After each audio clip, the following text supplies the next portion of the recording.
This is a horror game podcast. It is meant for mature audiences. It may contain adult language, violence, and sexual themes, as well as shocking revelations. Viewer discretion is advised. Trigger warning. This episode contains references to drug use and mild artistic nudity.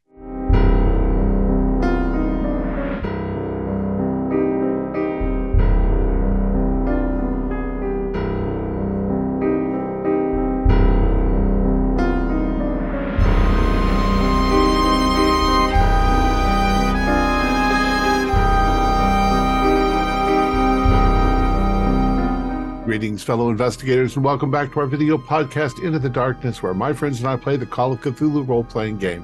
I'm your host, Thom Raley. The scenario is Loki's Gift. It was written by Chris Lackey and Mike Mason, and it's available from Chaosium.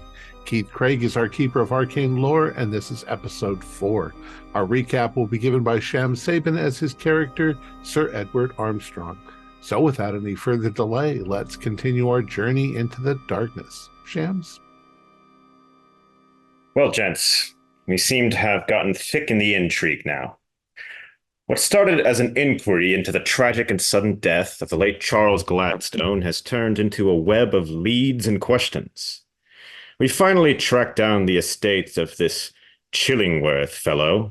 It quickly turns out that he runs a house of hedonism, naked bodies rolling around, opium dens, all sorts of vice. I admit, I was very tempted to join Archie in some of his smoking, but my better half went out in the end. After all, we had to speak to the man of the house, and if I was high, I probably would have just sat there dumbfounded. His attendant, Ruth Jones, escorted us to his office. After some introductions, we did some chatting about this group of his, the Artist's Mind. But naturally, the conversation eventually turned to the late Charles Gladstone and our interest in his fate. He made a bit of a cautious comment about how we heard of him. He chuckled with a sly grin on his face that his work must be catching on and spreading, but I didn't like the way he phrased it. He had a rather curious statue on his desk, one Sir Whitlock gave to him.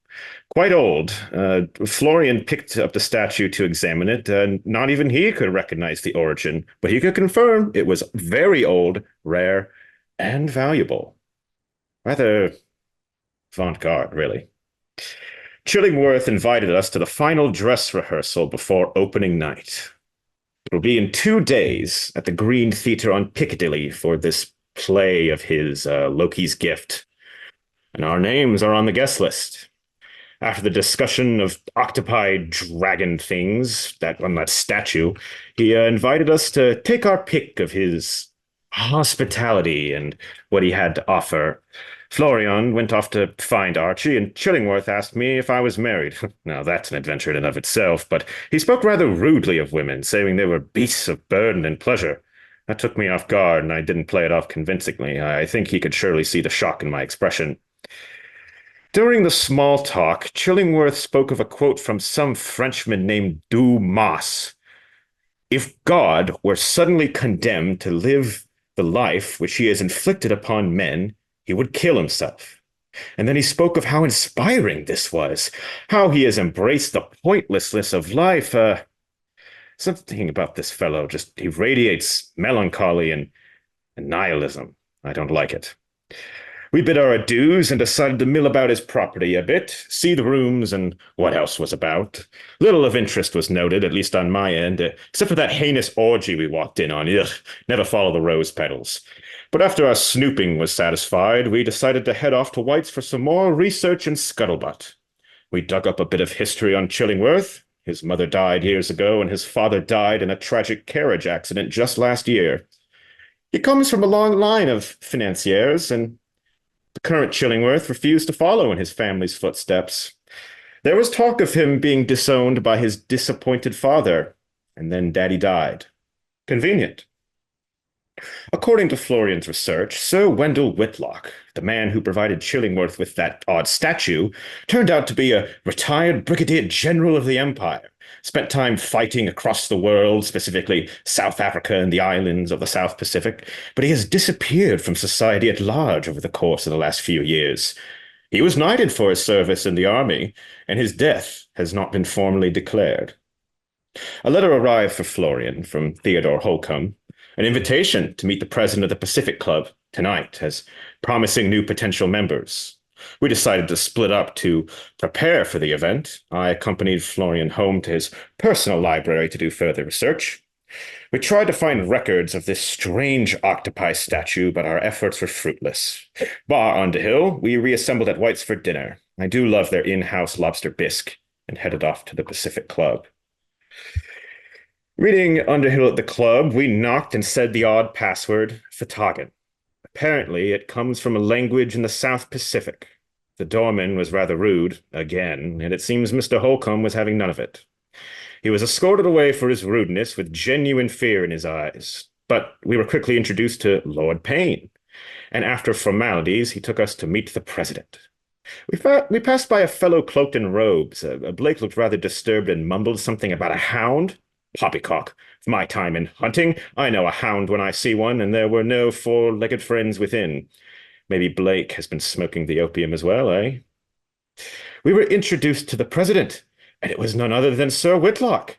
But this retired general should be in his 60s, but he looks my age, though the rather distended belly is unnerving. He naturally inquired about our interest in his club and what our contributions would be. Interestingly, he had not heard that Charles had passed on to the afterlife. He mumbled something about him not being ready to pronounce it correctly, a passage from this South Sea language of theirs. Apparently, Whitlock met a man named Pembroke on the islands, a fellow soldier, who opened his eyes to this odd language. Pembroke found an old statue, became obsessed with it, and insisted that Whitlock take it with him after teaching him a few things about it and the language. He initially thought him mad, but now Whitlock considers him wise in retrospect. This is none other than the same statue we saw on Chillingworth's desk. He mentioned that the language was taught to humans. A language of the angels, then? This whole affair has become rather occult? I don't know. We spoke of our dreams, and he seemed excited about our tales of the ocean and structures below, called it his resting place. Apparently this being is beyond sex, but his is the closest approximation. What kind of god sleeps beneath the sea? Sounds like something out of a Greek myth, like Poseidon. Whitlock then muttered some words and began floating in the air. He is a man of miracles, able to perform the unthinkable. Apparently, Gladstone tried to do a miracle of his own, but failed and fell to his death on the balcony. I have seen the power of divine providence. There were no strings attached. But these people, they are not men of Christ. Why would he bestow this power upon them? I suppose the Lord truly does work in mysterious ways.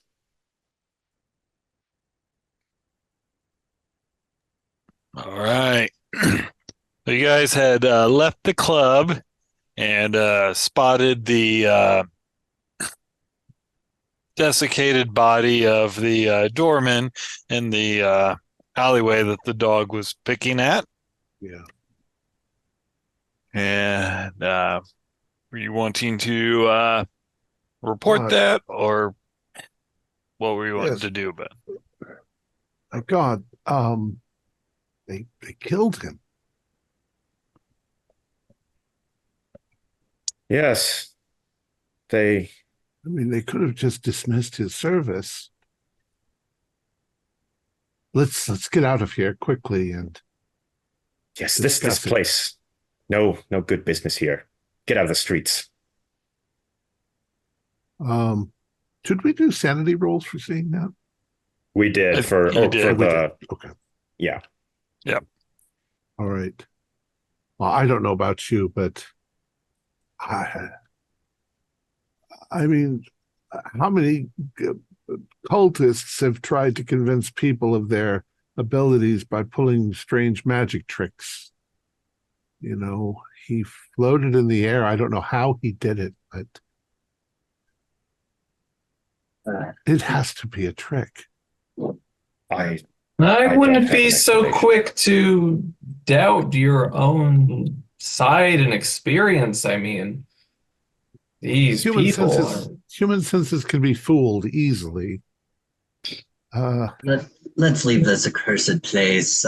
Carriage. I'm gonna try and flag down a carriage. We can return to my residence. Yeah.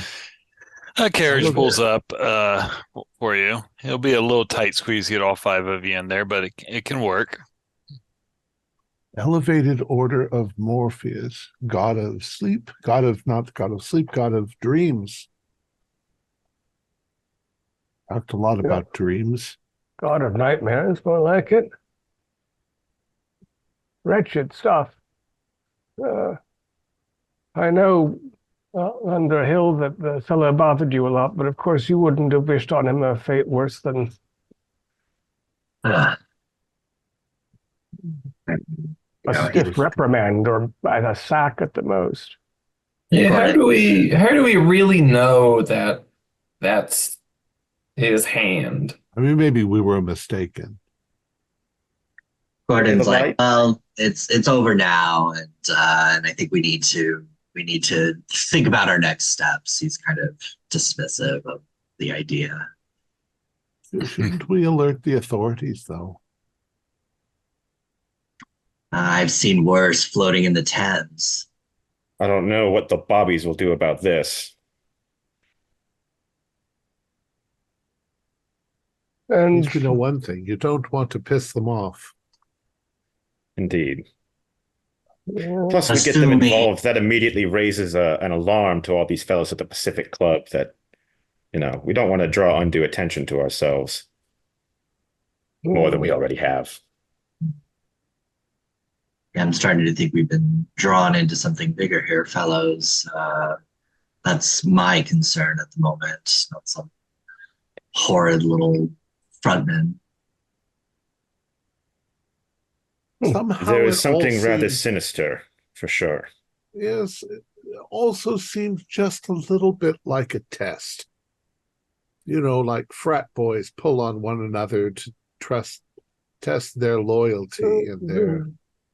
Clubs do have initiations, after all. I mean, the Freemasons, put a rope around your neck and bury you symbolically.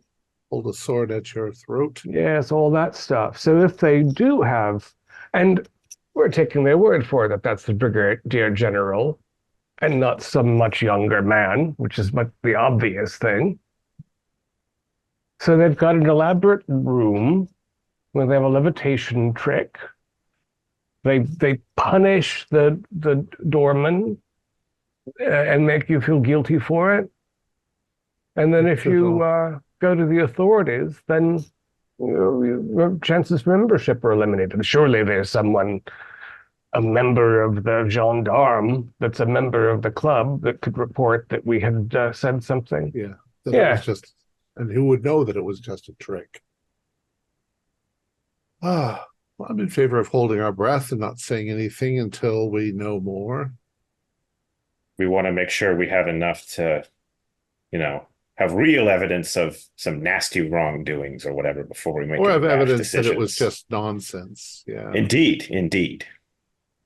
Yes, a theatrical prop hand and a couple of convenient curs fighting over it. And of course, when the bobbies showed up, if we went straight to them, it would all be cleaned up and we would look like idiots and lose the chance to join the club, which I think I'm interested in doing.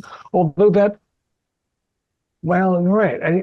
And the moldering man as well, with his howl and his charnel house stench. It's all part of the theatrics. Charnel house stench? You didn't get that from the fellow in the black cloak? He smelled like a grave to me. No, unfortunately, I have a deviated septum from a hunting accident as a child. I don't smell too good. I wasn't going to say anything.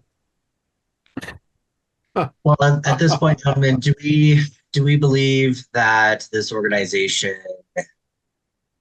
had something to do with our Lord's son killing himself? And if so, these people seem to exert a great power and seem to have some sense of charisma of their own, I, and I wonder if they sunk their claws into our uh, sensitive budding artist.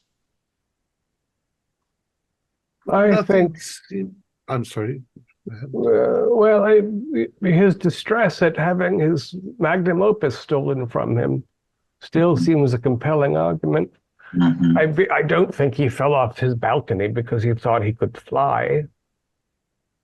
Mhm. Although they professed not to know that he was dead and then had an alternate explanation for how he came to fall. Their reaction seemed genuine to me.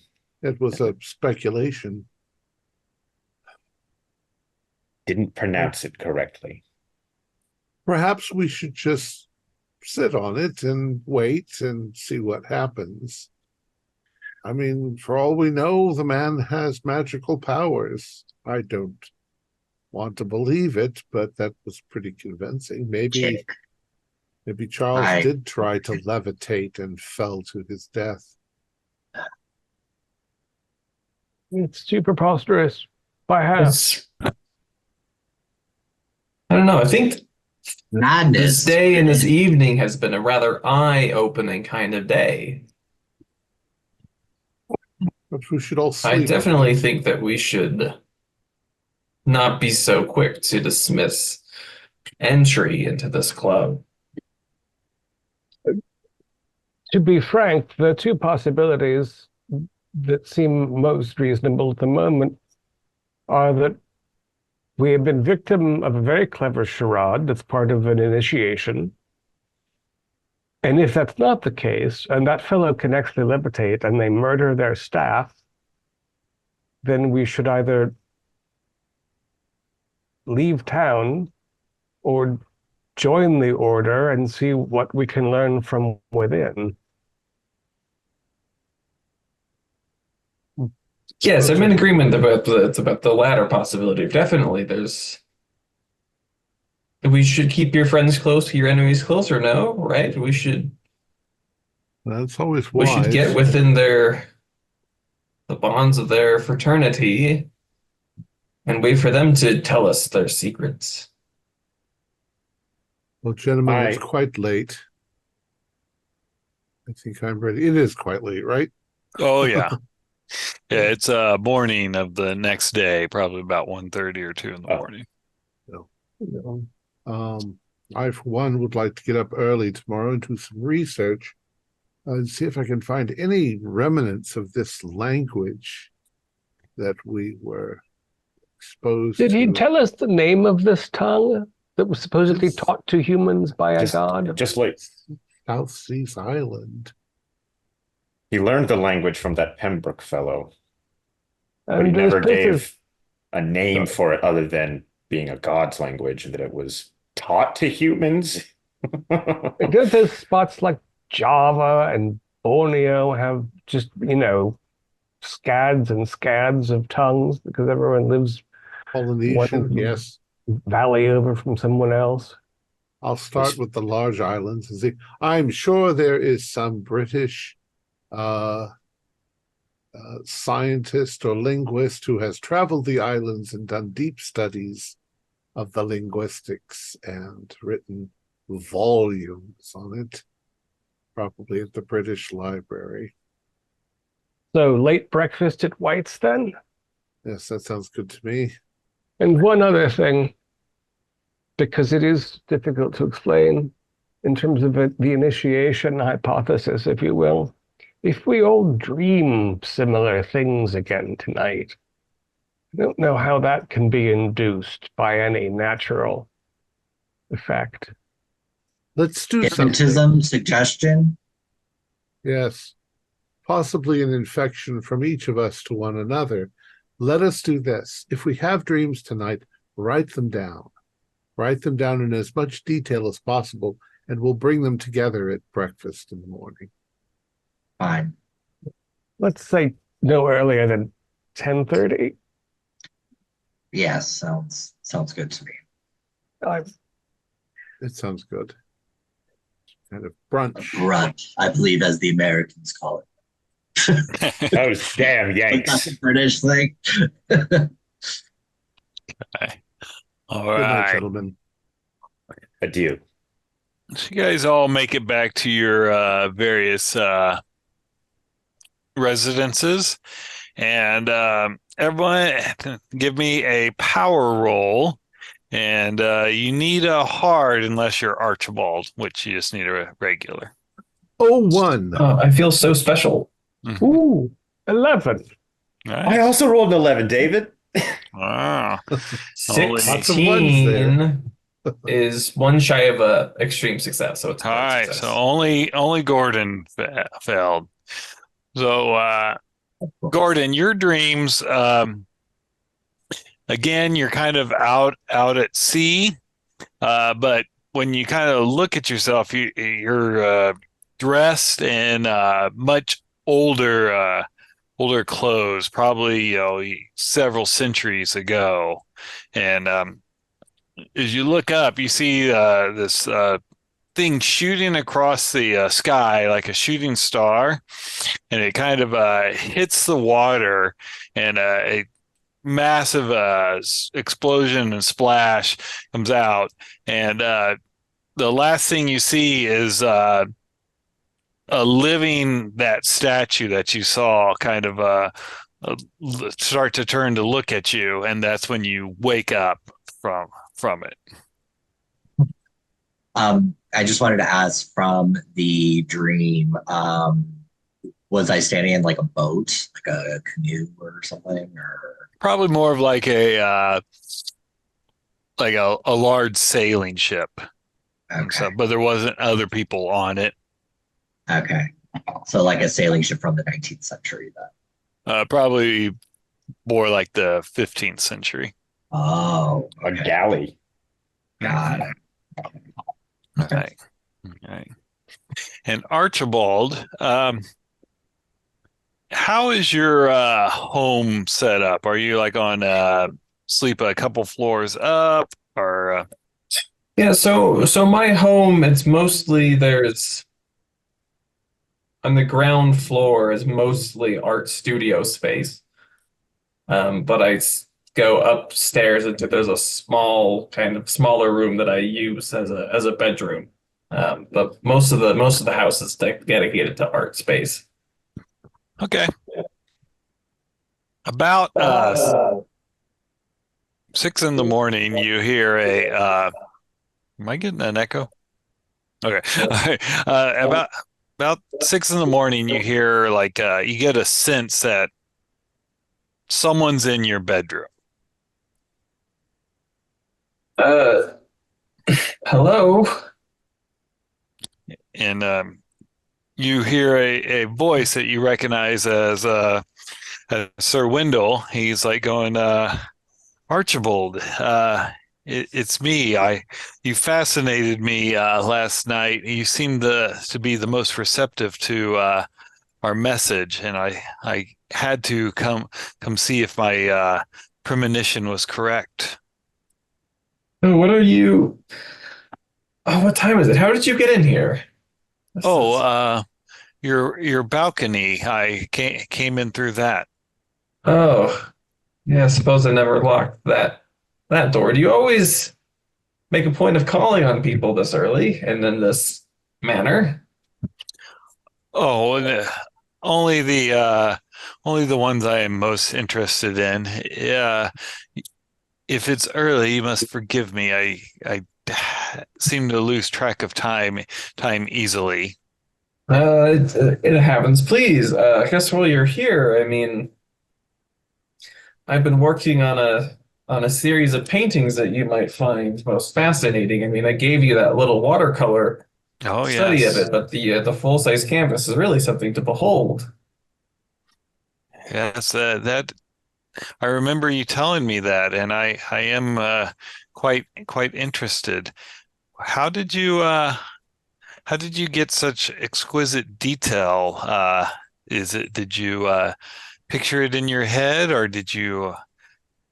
was it based off of something you had seen?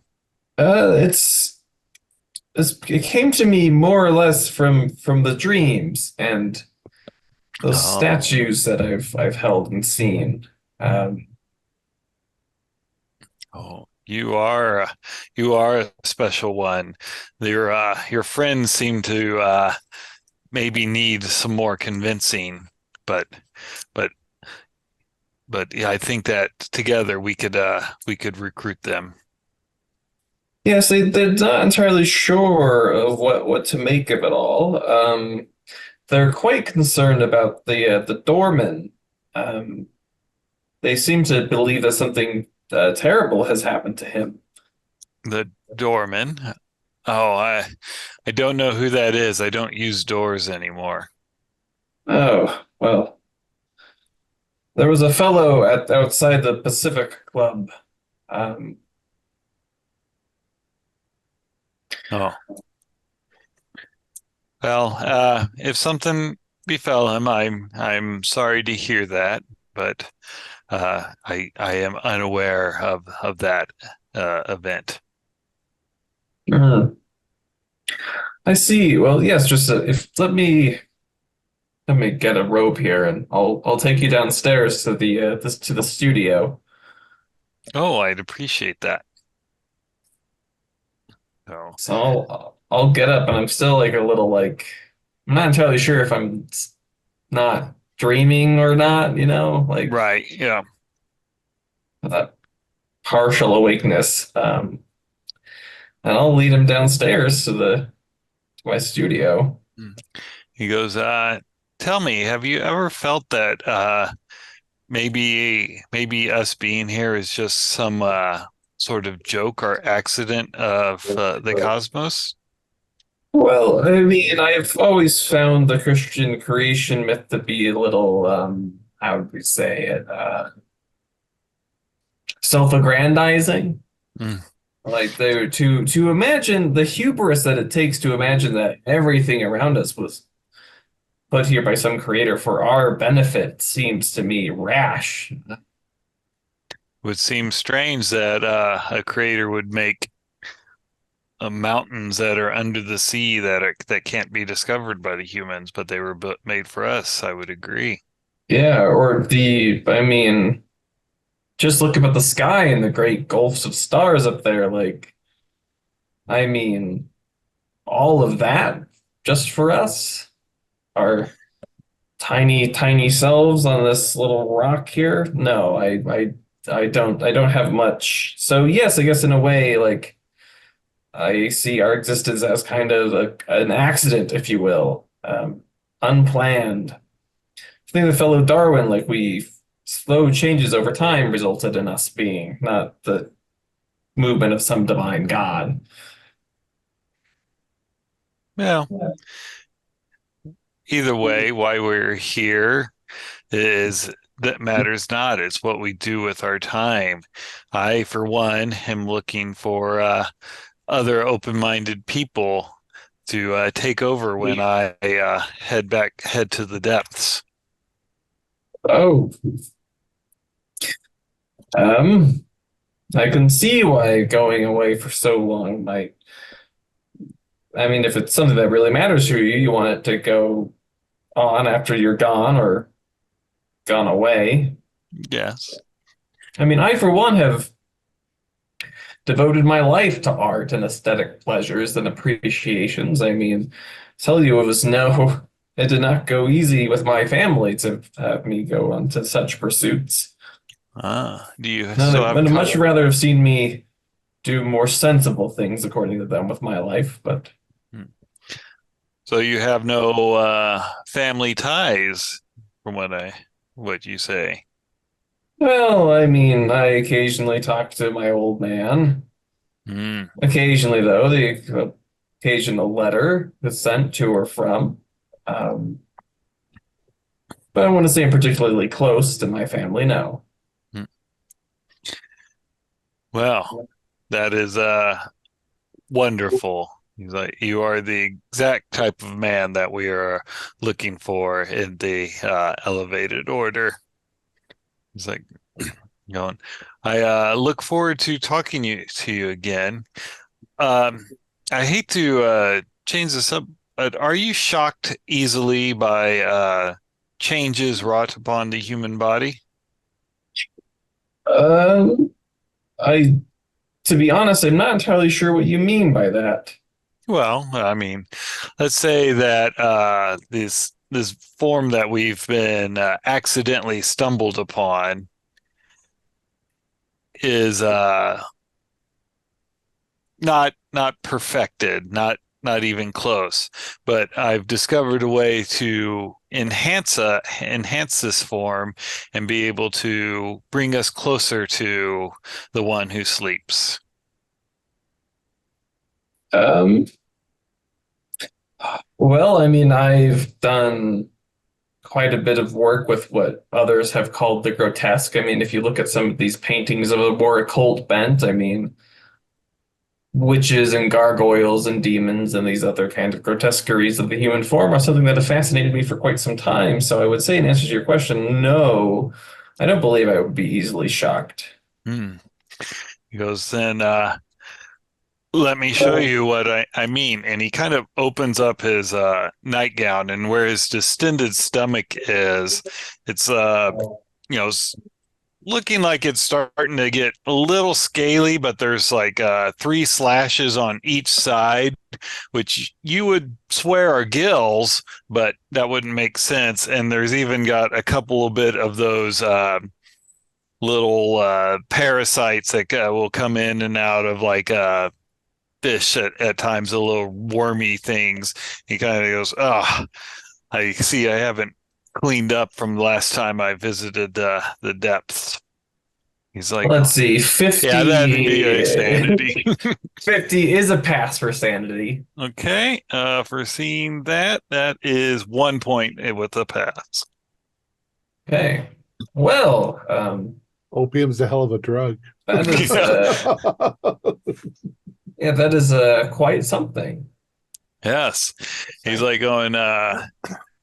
In a few more months, the change will be complete, and I will have to go leave the dry land and go to the depths. Mr. Holcomb will take over, and then Mr. Payne will take over his place, and we're looking for someone to take over for Mr. Payne to be the third in charge or fourth in charge, and that would, I think that you'd be a wonderful person to nominate for that. Oh, well, I'm very flattered. Says everybody in this chain, well, everybody who um takes on that position, will they all end up like you? Will they all go to the depths, as you've said? No, some will go to the stars. It just depends what he wants. I see, I see. Well, I am very flattered and honored for your consideration. Mhm. Given, I mean, I would say that I would give one of these paintings to you as a gift, but I don't believe that you'll need them based No. on the details of your trip. The uh, Oh, oh no, oil that's paintings don't do well in the water. no, and that's why I've started to give away some of my collections. I had hopes for Chillingworth, but is why I gave him my statue, but he seems to be preoccupied and not able to dedicate himself to one form. Yes, he does seem, I mean, he seems a man very well dedicated to pleasure above all else. Yes. And the one that only indulges in pleasure is not willing to make the sacrifices needed. Yeah, so I mean, I know one thing for being an artist is that it requires a lot of sacrifice, Mhm. a lot of struggling. I mean, people always trying to say when they see your art that it's like some kind of natural gift, and well, you might have some inclination towards it. It's blood, sweat, and tears to be able to render anything of any worth on the canvas. Yes, he has one. Hedonism alone will not produce No, such artwork. he has one more shot. If this play of his is as masterful as he thinks, then maybe he can be welcome into the inner circle. But your paintings here have already proven that you're the ones that we are looking for. Like, Yes, yes. Well, Thank you so much for your visit. You've given me a lot to think about. Ah. So early in the morning. Oh, I'm I'm sorry. Do you sorry. want, can I offer you some tea or anything? Oh no, I need to get back to the club while it's still dark. People seem to get worried when they see someone floating up to the balconies. Yes, I can imagine that would definitely be the case. Because I look forward to talking to you again. Yes, likewise. Take care. And you too. And he goes, but if you show him the door, then he'll go Mhm. out the door. If Yeah. not, Hey, he'll go. Yeah. I'll definitely show him the door. Okay. Yeah. Um, All right. I'm gonna go like splash water on my face. Okay. Like Yep. I'm still not entirely sure that actually happened. Um, and I guess this means on the bright side, Sir Armstrong is gonna owe me a lot of money. Very true. All right. So you guys start waking up. It's you were up late, so it's mid to late morning when you start getting out of bed and moving around. Any dreams for the rest of us? Nope. Oh, good. He's And an 01 on no dreams. That's right. You slept very well. that's just the way. Keith, does my dream happen like at the end of my sleep night or like in the middle of the night? More in the middle. So like you kind of wake up and you maybe for an hour or so you're having a hard time going back to sleep if you try to, but Yeah. exhaustion will wear you out. I'm gonna say, yeah, probably it'll take me like a few hours even to, and even then I'm only like light sleeping or napping. Yeah. It really freaked me out. Oh, I didn't ask sanity loss for that or Sure. Yeah. Give me a sanity roll. 0, 1 if you so 0 if you pass, 1 if that you was a fail. All right. Yeah, you're fine. Okay. All right. Did my morning research give me anything from looking into obscure esoteric languages from the South Pacific? Give me a library use. I should have said, can I use that 01 for them? Let's say I got 32. That is a hard. Oh, hard. Yes, you do find something in there. It was documented by a man named Marsh. This language.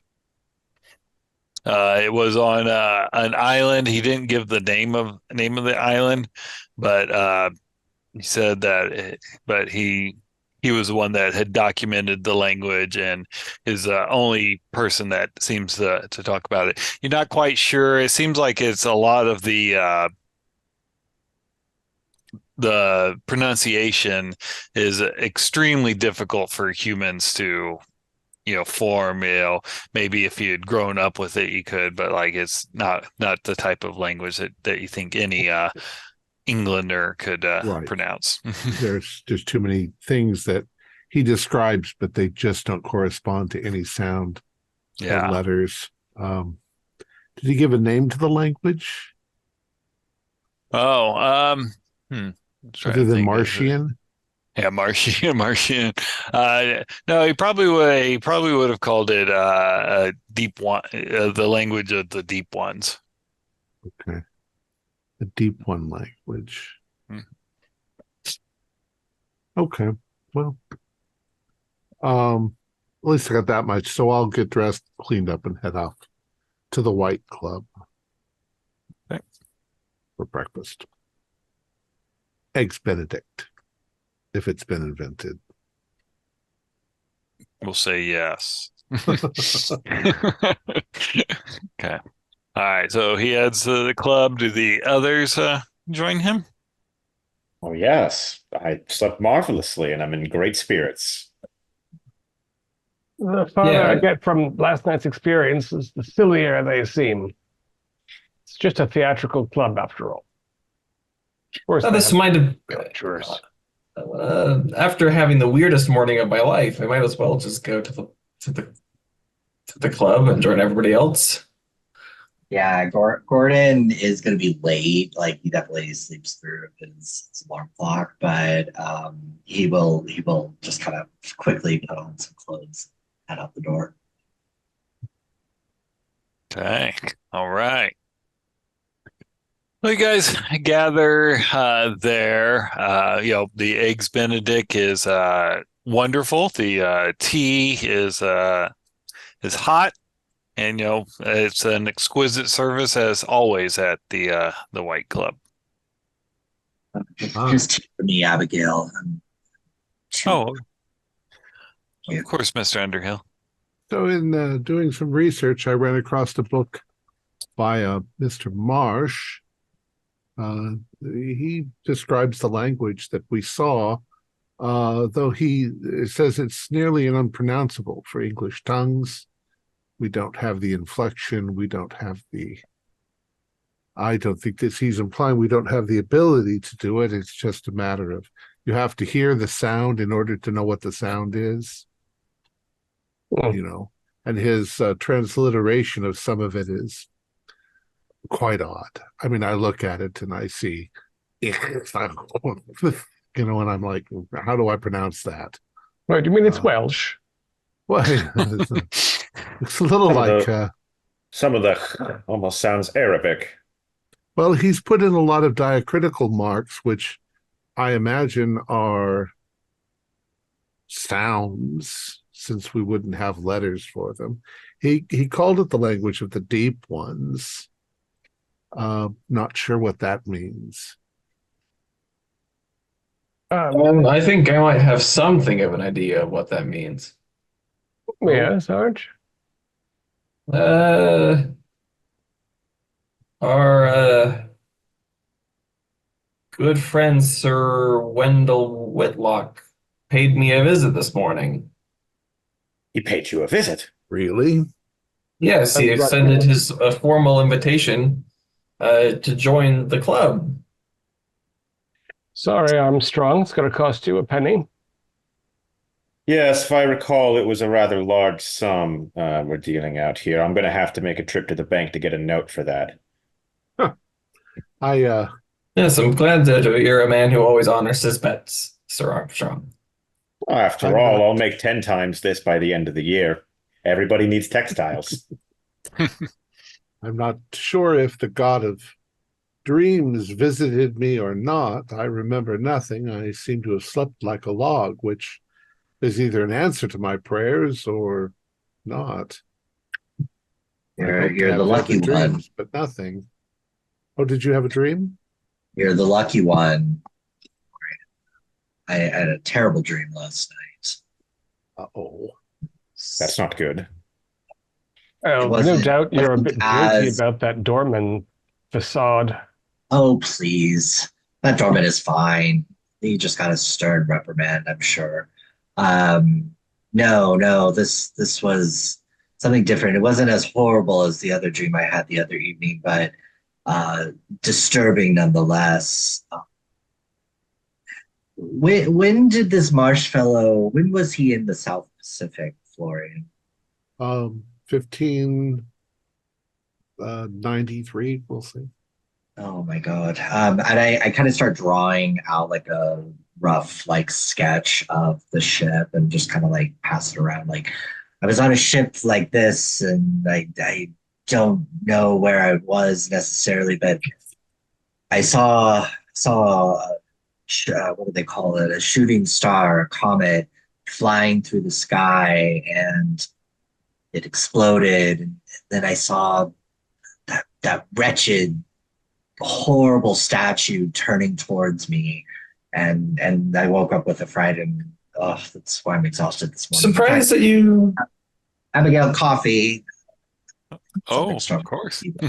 Surprised that you described the statue as horrible. I think that there's it awakes some kind of different stream of aesthetic appreciation. I mean, it's like something about its ugliness gives it the sheen of unmistakable beauty, don't you think? I mean, God. I find myself constantly trying to draw it. I mean, I am. Get that horrid thing away from me. It's disgusting. The servers might see that. Put that away. Unfortunately, gives us no answers. We were going to write down our dreams, but most of us didn't have anything. No. And the one that you have has elements in it that could have been suggested as we went along. The South Seas. There's again this language of the deep ones. I mean, there's definitely an aquatic bent. A bentic bent, you mean? Oh, you think deep one means from under the sea? That's it. I mean, based on my conversation with Sir Whitlock, I mean, I have every reason to believe that deep one refers to under the sea. At what hour did he show up at your door, and how did he rouse you? Your answer is usually rather absolute. He showed up not at my door, but at my window, for starters, and What? just about 6 a.m. You broke in? The break. He didn't have to break anything. You see, my balcony window was unlocked, and he avails himself of it. How did he climb? No ladder. You've already seen from last night that he wouldn't need a ladder or a rope or anything to make such an entry. And our conversation gave me all the more reason to believe that your dreams of sunken places, of this statue beneath the sea, of this thing beneath the sea, I mean, it's all so vividly real. I mean, if you saw what Sir Whitlock showed me, you would have no modicum of doubt about the oceanic implications of the language of the deep ones. Or floating about and that sort of thing? What do you mean? I don't mean about floating as in floating through the air because akin to floating through water. I mean, the man is literally Defying the laws of gravity? More so that he has gills. There you go. There's no other way to put it. Archie, tell me truthfully, how much laudanum did you take last evening? Okay, I took no more than I usually do. All right. God. I'm as sober as I tend to always be. Yes. That's what we're afraid of, Archie. Archie? Come on now. No, mock all you want, but I'm concerned for your well-being. I've heard this laudanum is not a thing that the pharmacists would have you believe. Look, I mean, I would happily make similar bets as I went to Sir Armstrong about not only was it the first one to be get the invitation, but the first one to learn more of the secrets of this organization. I mean, if you all want to join me, you are good. Oh my God, sorry. Oh my God. Just in the chat of how much our bet actually was in terms of inflation. Good Lord. So, Archie, you are our good friend, and we do know that you are imaginative and creative, and that you do indulge in hallucinogenics. However, I think that we're bound by our honor, our obligation, and our loyalty to believe you. So let's assume now for a moment that this wizard floated into your room. What did he say? What did he offer you? Oh, he thinks that I will someday be a viable candidate for overseeing the club. It seems that he's preparing to depart within the next month. Back to the South Pacific. In a manner of speaking. Perhaps from there's a lineage of successors, and I would be among them. Has a very deep concerns about our friend Chillingsworth. He's afraid that Chillingsworth is going to squander all his potential and won't really be. He's not the material to be at the level in which I am being initiated into this club. Was Charles also considered for this position? I don't know. I believe Charles was still rather young, and he was more of. It seems to me he was more under the wing of Chillingsworth, and Chillingsworth is not necessarily in the best of graces with the club as it stands. So I don't believe that Charles was in any way in line, so to speak. Well, maybe he could have been one day, but we didn't really talk much about the boy, what happened to him. I personally got no feelings of as if there was something subverted or criminal going on in the club. So I suppose it's just a matter of buying into what they're preaching. And, you're perfectly capable of making those kind of decisions for yourself. As your friend, I feel that we should support whatever you want to do, but we also are protective of you. We don't want you to go overboard, so to speak. Well, I appreciate your concern. But I'm not entirely sure that it's warranted. It's warranted only because we are your friends, and we can't not be concerned. And I will note also that although you are accustomed to a tincture or 3 of laudanum in the evening, you usually don't smoke opium in the afternoon before that, and so the precise quantification of your intake might have an effect. Was there anything at all that suggested that you were experiencing what we like to presume is objective reality, and that it was not another dream visitation? After all, I thought for a moment I was dreaming.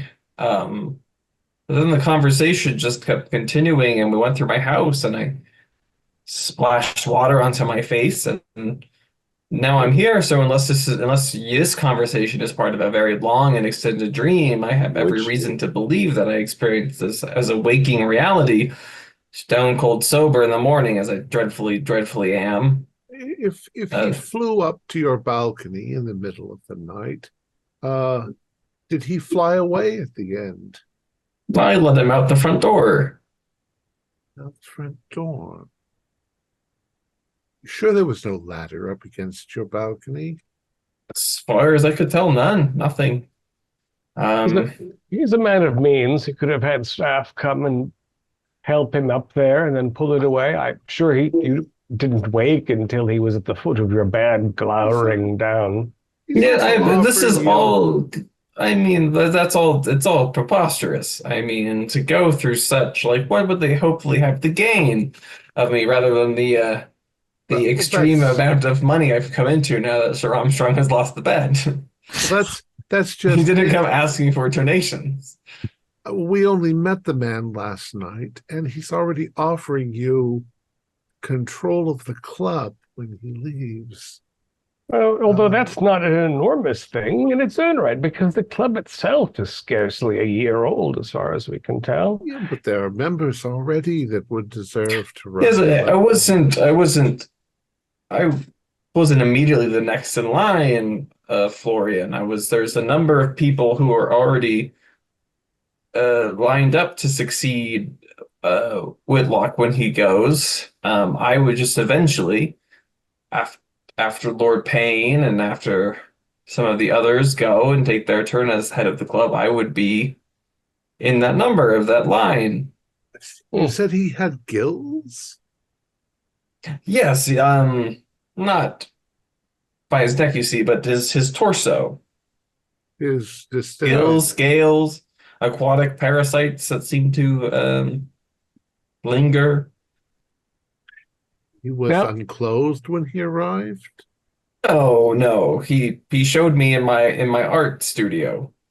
I perfectly well recall, Archie, that you had a painting 3 or 4 years ago with a sort of Christ-like figure, except instead of one knife wound, he had several, and there were maggots about. It was very shocking.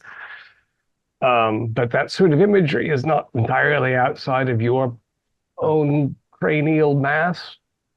Yes, and that's why he said based on my art alone, I was already one of the best candidates he's ever come across. I mean, these are wealthy individuals who have a great appreciation for the art that I do. You can see why it might also be, from a fiscal perspective, quite interested in getting into their company. It sounds a little bit like a self-organizing bedlam, actually. If you believe the crazy things I believe and we all have a great deal of money, then let's sport about. So, given that given that your narrative as presented is somewhat difficult to accept in its entirety, what best action would we take if everything you experienced was as you think it to be? Well, I believe that if you all are a little less incredulous about all of this, and you demonstrate that to Whitlock or to Lord Payne or to others who are members of this club, you're going to have a much easier time at getting in and learning the truth about what happened to poor Charles than you will by this kind of stern reluctance or hesitancy or doubt. I mean, they're looking for people who believe or at least confess belief or interest. I mean, if you go in as complete cold-hearted skeptics, you're not going to get very close. I mean, me, the dreamier artist, and I've always been so in this little group of ours. It's very natural that I'd be the first one to be let in, but I'm just, if you want to be in yourselves, you're going to have to play the part, so to speak. You're going to have to be a little more like me, which means we should all start drinking immediately. Can we get some sherries? I feel like that's not the direction to get out of that lesson, but all right. Actually, to move us on to a different subject, when is Chillingworth's play? Tomorrow night. Tomorrow. Dress rehearsal is tomorrow night. And that's the final dress rehearsal. And then he has a couple of nights only in There's Chillingsworth. Now, here's an interesting thing. Another artist. Charles cared an awful lot about this play, but it seems that Chillingsworth has an awful lot riding on this play. If he, I mean, an awful lot riding on this play. He's got that whole mansion full of oddball sex harem opium smokers. What does a few nights of this Loki's gift mean? This may or may not be what determines if he gets into the inner circle at all, which might be what he really wants. There are concerns that that little hedonist hall of his is preventing him from seeing the bigger picture, and if he can't demonstrate his worth through this artistic production of his, then, well, he might not be able to progress as far as he would like.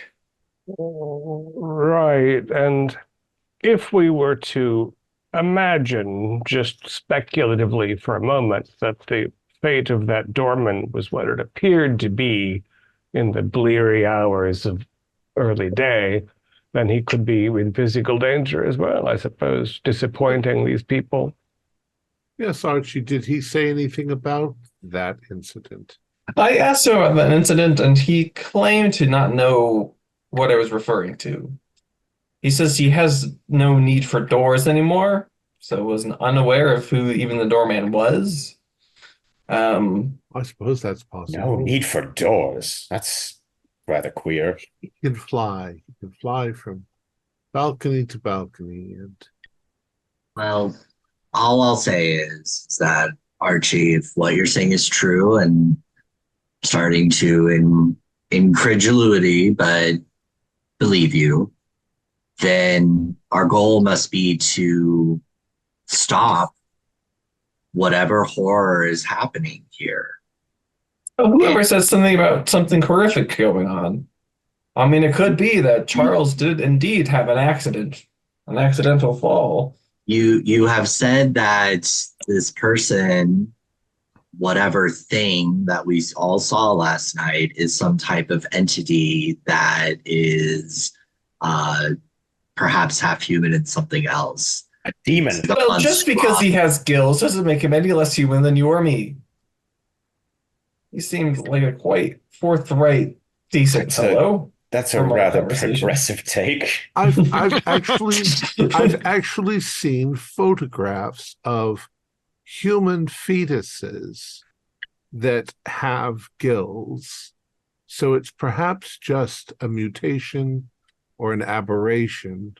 Ontogeny Not recapitulates phylogeny, they said in the day. That was the fellow that didn't like Darwin. He thought that the fetus was sort of a seed that you could affect, and that's how change happened every time. If you've all been to the freak show, you've seen some pretty strange things. Weird little babies with Whatever, jars. in whatever case here, what you are asking us to do, Archie, is to become ingratiated with this club that seems to be involved in all matters horrific and could perhaps even be involved in murder at this point. Thought that I was trying to reject from my mind. The doorman or even young Charles. Well, the thing is, you're not going to learn the truth of whether or not it's murders if you're going to be remaining on the outside of that, Mr. Yes. Underhill. Absolutely. This is what I'm trying to convey to you what you will need to do in order to get enough on the inside to figure this out. And you all seem reluctant to just take that one tiny step. I agree, and all I'm saying is that this is going to require us to come into contact with something horrible and monstrous, and we must commit ourselves to not be corrupted by its influence and to destroy it. You seem to be implying something about me, but I'm not quite sure what. Archibald, I trust you as a person. I've known you for many years, and something about the way in which you talked about this implied perhaps a slight tinge of temptation in this offer. Am I mistaken in that? Well, I haven't grown gills myself or sworn by blood or killed anybody or been asked to do any of those things. I told the man I would think about it. Right? I'm playing along, Mr. Underhill. And all I wish is that you are indeed playing along with this and not have some other motive, loud enough influenced or no. If I may speak up. This is all too much implying an intrigue for one morning. But where is that goddamn sherry? I need a drink. Sherry, our love. If I may say, I cannot speak for what my own personal feelings will be when I am exposed to these things, but Archie, you're my friend. I will believe you, and I will explore this with you. But I expect some return. The return is that because I trust you and because I come with you, then if I suddenly realize that they're tricking you or pulling you into something bad and I try to pull you out, you have to be loyal as well back to me and come out with me if I suspect that they're doing something nefarious. I'm not in complete agreement with Gordon because I don't know that they are. I think this might very well be like the Masons or some other group that have all these funny little rituals they do to create camaraderie amongst the people. And I mean, for all you know, your art and your business could benefit greatly from the support of wealthy patrons. All right, that's very well reasonably put, Florian. I believe I can agree to that. And I'll say as well, I'm increasingly convinced that the entire enterprise is actually a rather elevated artistic project. Here they are, inviting members of the avant-garde, open-minded thinkers, presenting them with these sort of preposterous circumstances. And if we meet them on their own terms, as true believers of the elevated order of Morpheus and all that, then we can be allowed access to the true inner circle, which is that it's all a great laugh, all a very clever, evolving project, making fun of preposterous beliefs and whatnot. There was that talk about the comical nature of the patriarchs of the Judeo-Christian history and that sort of thing. I think it's a very elevated sport that we've stumbled onto, and they're willing to go very far, which I find rather intriguing.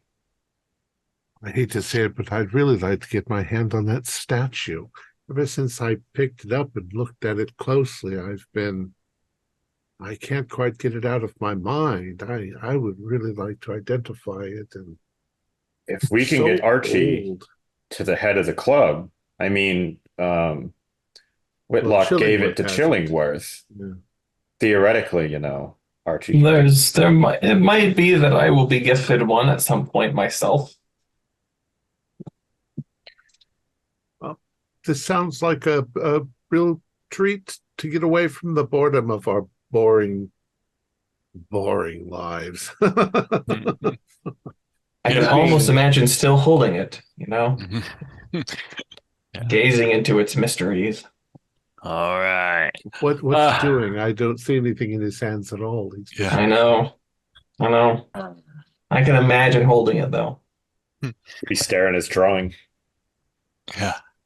Well, all right. As we expose these fools at the end of the day, for what they are, charlatans or what have you. I'm along with this plan. Right. Yeah. What is our plan for today? Yep. I think it behooves us to do to look into the backgrounds of the members we know more about than we did before, and see if there are any other hints.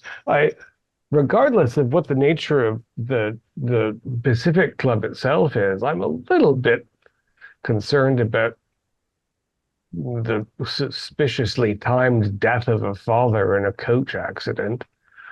I feel like there are some things to follow up.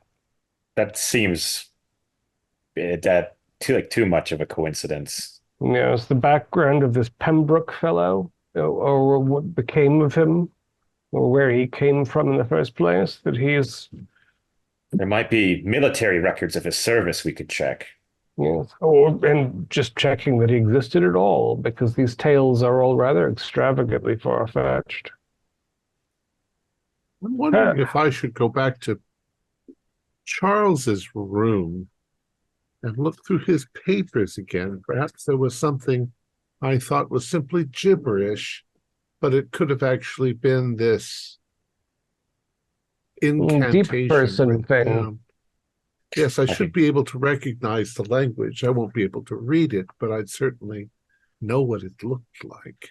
And if what we were told is true, he might have been trying to write out this nonsense speech in intelligible English syllables. There could be, I mean, if I had picked up a paper that said FHT, whatever, I might have thought it was musical notation and not even considered the possibility it was attempted language. Might have thought it was shorthand or some chicken scratchings that can't always read your handwriting, so why would I be able to I think that's what I'll do today. That's not far, is it? No. If you're heading to the Gladstone estate, Florian, I think I will join you. I would like to give another crack at Charles's music. Okay. Did we not grab that and bring it with us? But we actually probably still have the notation sheets. Okay, yeah. You do. Maybe with that in mind, I'm actually gonna probably just go back to my manse to practice that, just to not. I mean, it's gonna sound bad if I play it correctly, and upset the sister for that matter. True. No reason to cause her any more suffering, or Pembroke himself. Anyone interested in attending my attempt? Yeah. Well, And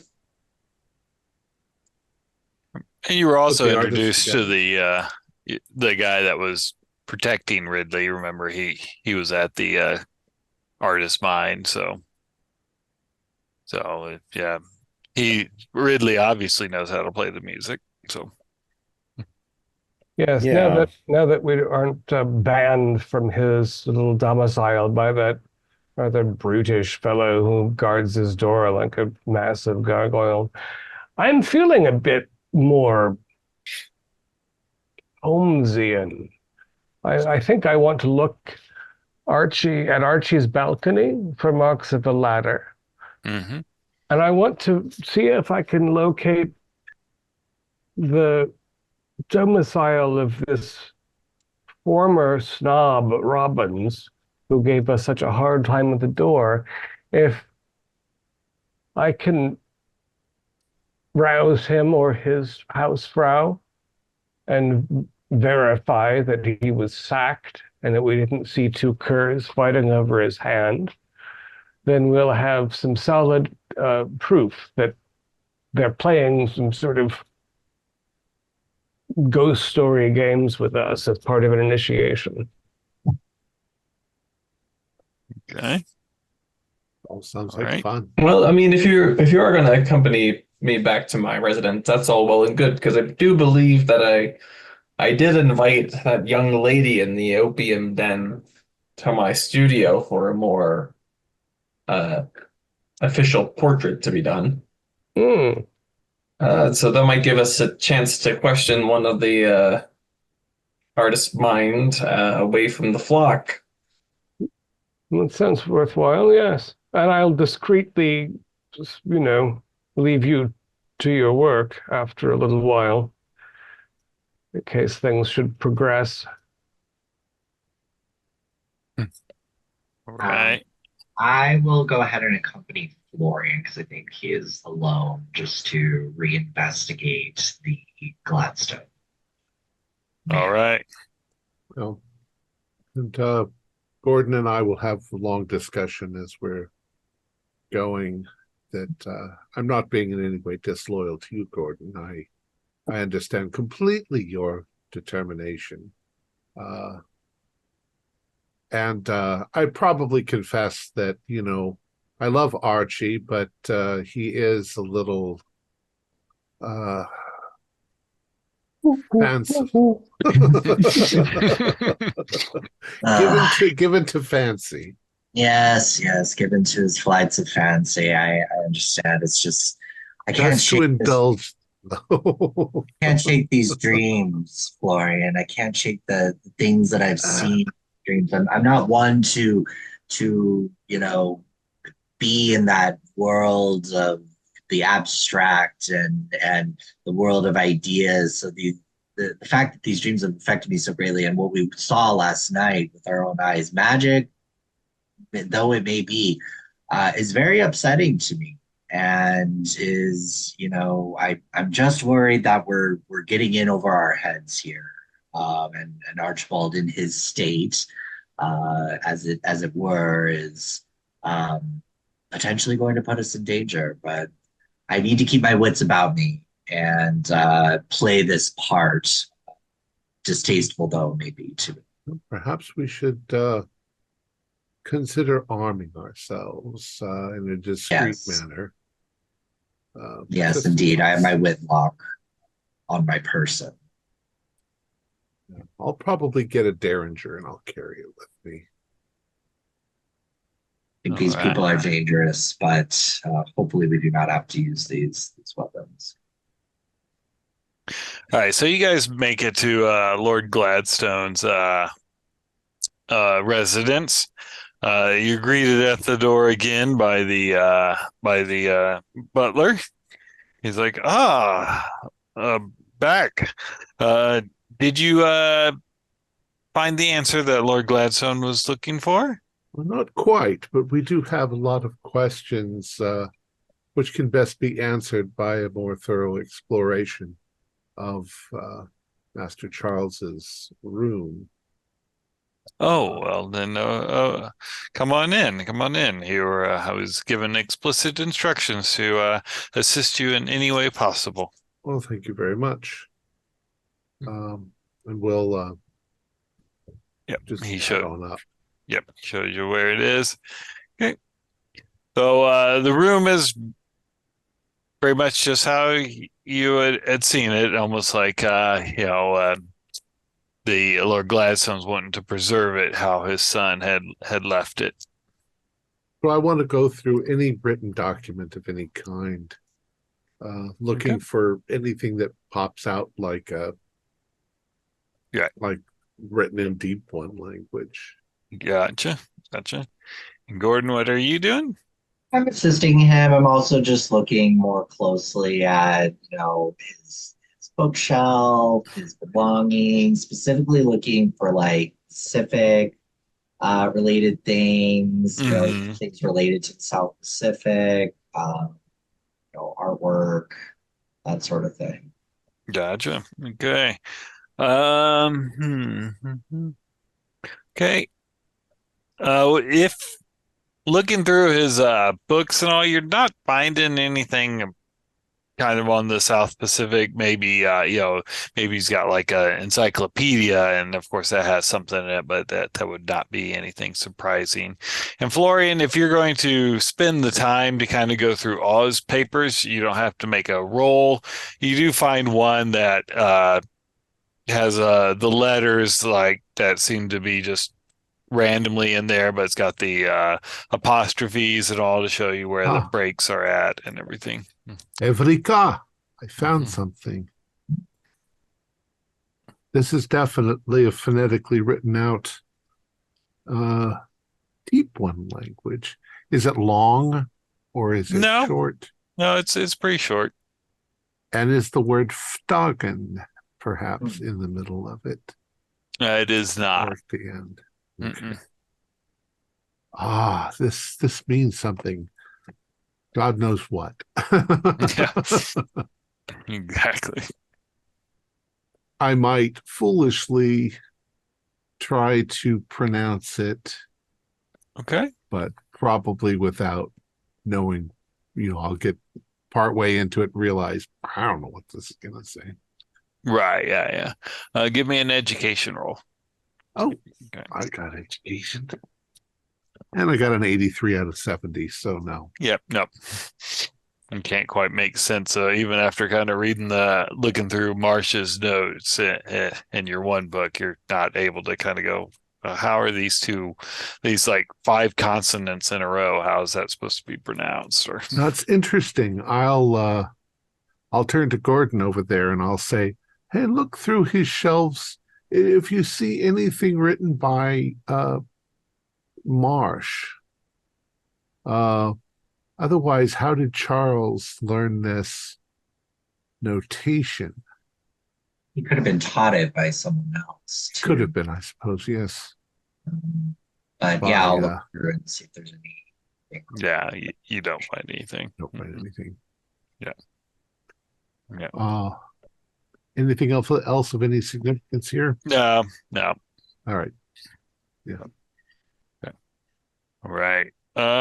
Where were you going there, Sir Armstrong? So my first stop is the bank. Okay. I've got to get a banknote Because 100 pounds is actually a lot of money, I subtracted a D10 from my credit rating, so that's down to 67 as I lost 4 Okay. points. Yep. But this is around noon, so I imagine that that still takes me a bit. But afterwards, I want to go back to my um, London manse Mm-hmm. and attempt this music. Okay. I And mean, since I'll I am just- otherwise alone, I am going to have one of my butlers in attendance, just in case anything. Gotcha. Okay. Give me a art craft, music or piano. Yes, I rolled an 04. That's an extreme. All right. Give me a sanity roll. Um, that is a 69, which is a fail. 1 point of sanity Okay. from hearing this very, very discordant, and you when you play it correctly though, you get this almost emotional, well, not almost this very emotional response to it, and you almost feel like you understood what Chillingworth was talking about, how what's the point of being good and caring about people when the world really does mean nothing. And feel the melancholy in the music. Mm-hmm. How's Jameson the butler looking in reaction Uh, to this? you look over, he's got some tears rolling down his eyes, and he looks a little pale. Like he goes, sir, do you mind if I sit down? I'm Yes, suddenly, yes, uh, please. he's like, It's okay if you excuse yourself. I can tell it seems to have rattled you. no, well, in a way, but I've just never heard you play something that connects at almost a primal level. Yes, to be honest, until now, me neither. Mm, This piece is really something else. it is. I mean, may I, did you write it? I see that I've never heard it before. And I was this did your? I did not write this, no. Oh, This I'm sure you've heard about old Charles Gladstone's passing, but this was music we found within his room.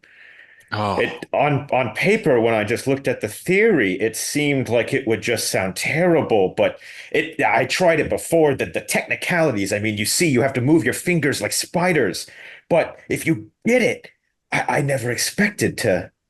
mm, oh, Is it okay if I ride this extreme to like spend like an hour or two, just like once again, just like oh yeah, yeah. Jamison and I are enjoying the experience? Okay. All right. Yeah. Yeah. Yeah. You can write it. And yeah, I mean, he starts talking about how, the world has lost a true genius if young Charles was the one that wrote this, and that at So least many we're happy to have at least one. so many artists are not appreciated till they're already long gone. Indeed. All right. Hey, and then over to Archibald and Blake. Oh, you guys Yeah, make so it if to. we come up here, this is the room where he announced himself. And it's just out these doors to the balcony. So I'll poke out onto there and look for any marks of, are there, is there, I mean, it's London, so there's soot on everything. Are there shoe marks? Are there indications that a ladder was set up against the balustrade? Anything of that sort? Nope.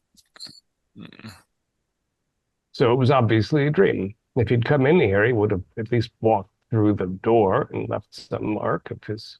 Was he nude when he came in, or did he just expose his He belly was gills? he exposed his belly gills after he was already inside. It wasn't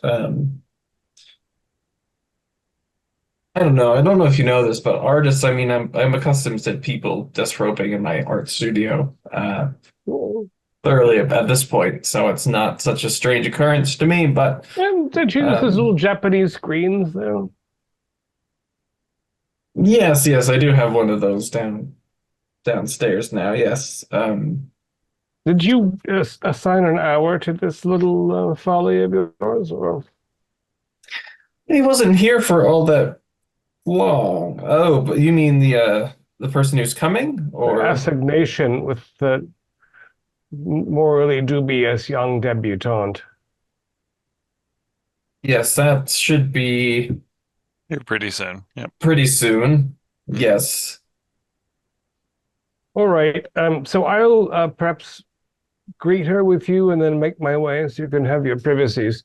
How do you suppose I can track down this former employee of a secret club? I mean, there are any number of Robinses in the city. Yes, I was thinking about how you might go about doing that. My guess would be, I mean, you could ask around honestly at the Whites Club first to see if there's any kind of known associations of people who kind of work for those associations. Maybe he used to work for another club and he might have some contacts or some networking that you could track down by at the Whites Club first. Because given his demeanor, he might have been let go of another place before he wound up working for well, that's a Pacific fine Club. point. That fellow might have lost a number of positions with his haughtiness. But, I mean, well, yeah, and the staff might be more forthcoming than the membership about knowing the existence of the Pacific Club. Very good. And since I'll be at White's, I can also look in the library and see if there's anything on this Pembroke fellow. All right. About that time, you hear your knock at your door. Yes, let's go greet our guest. She's prompt. Yeah. And she as there she sees you. She's wearing like a looks like a outfit that's easy to remove. And she sees you both. She's like, "Oh, another model?" No, he was just on his way out. Oh, it's a shame. I'm sorry. Unless you would like to be painted, Walpole. It's not out of the question. Things are getting awfully avant-garde in our company, but I do have some business to attend to. And I'll take the young lady's hand and introduce myself, like Walpole. Creator Susan. of theater. Oh, theater. Oh, Chillingworth, he's working on a play. Indeed, Loki's Gift. We're looking forward to the final dress tomorrow evening. Oh, you'll be there. Oh, that's wonderful. Do you plan to come to the after party back at the Artist Mine? I would be surprised if we did not. Are you performing or just in attendance?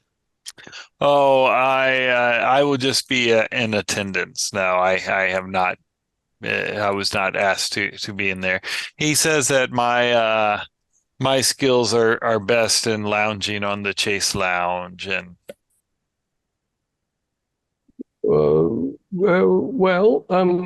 If you can maintain a position for a while, then that's mostly what Archibald needs for his work.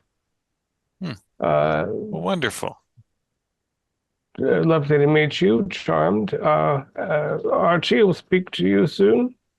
Yes. Speak to you soon indeed. Come on this way, just down the hall. Of course.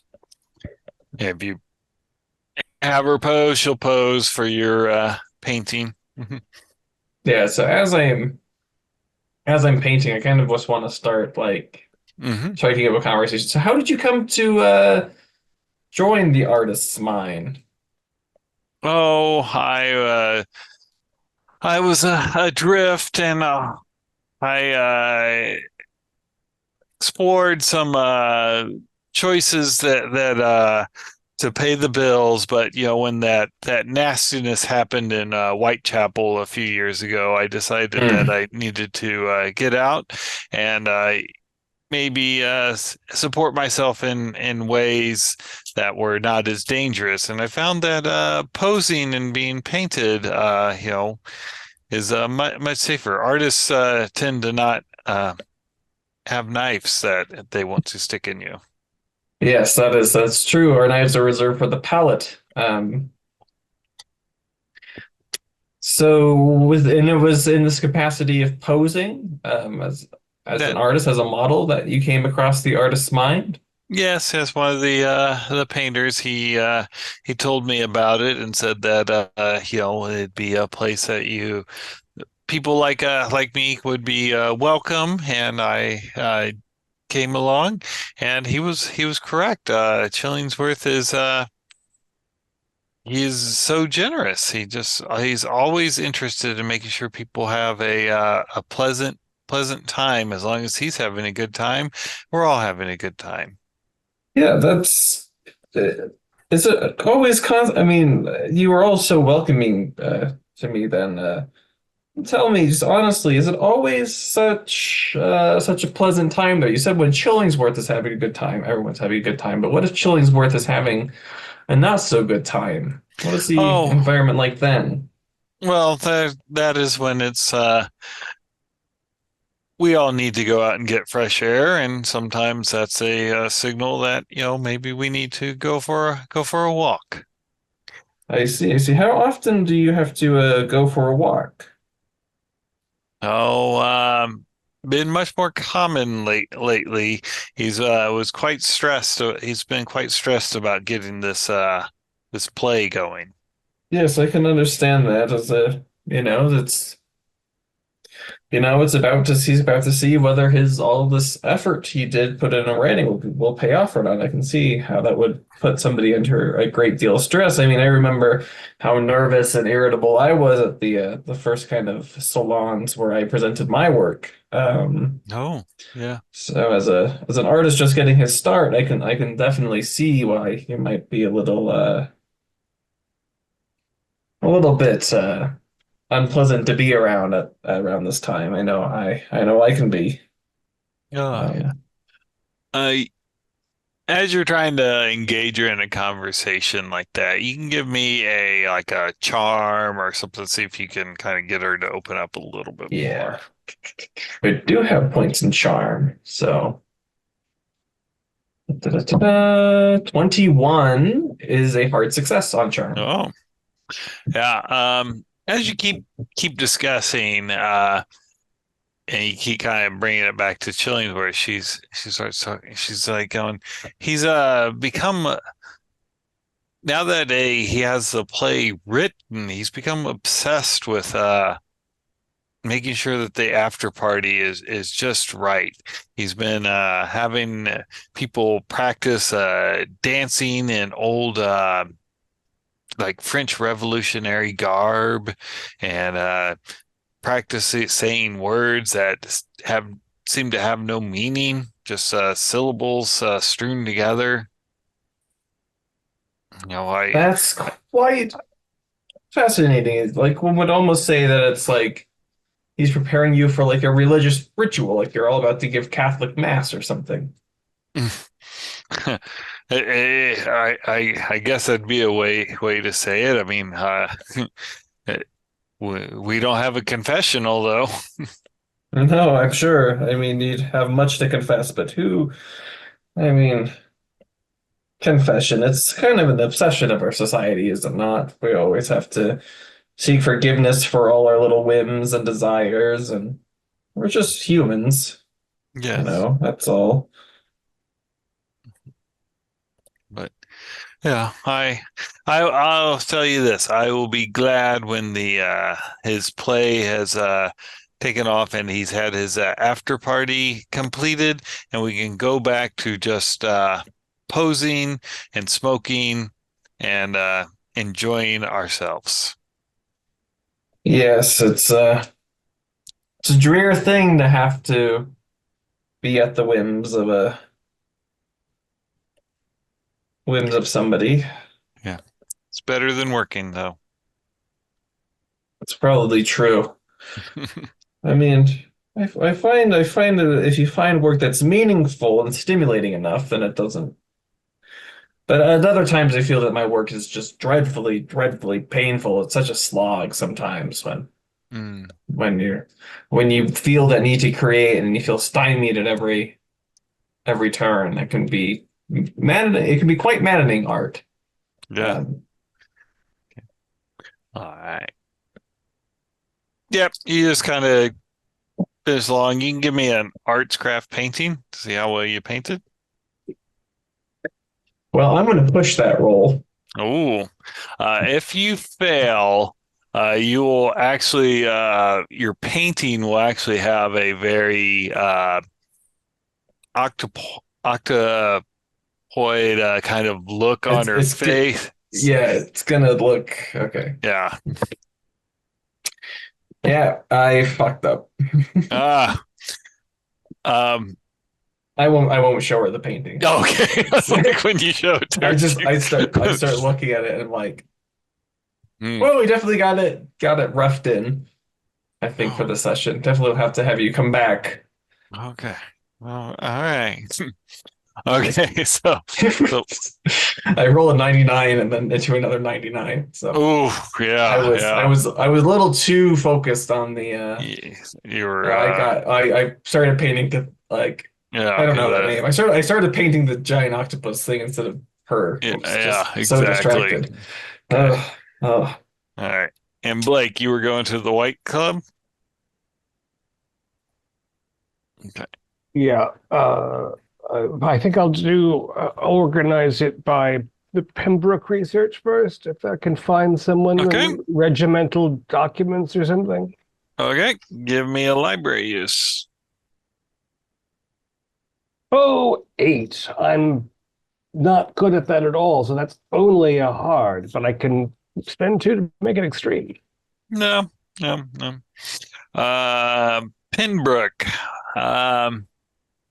You with a hard, he was a reason why you can find it is that there was quite the expedition to try and find this man. He had fought in the 5th Xhosa War, Xhosa, and that he disappeared. They thought he just abandoned it, and then when the army started getting stories of a Englishman that was seen running around in South Africa naked, and that they decided to go looking for him, and the search was led by Sir Wendell Whitlock, and Sir Wendell found him, and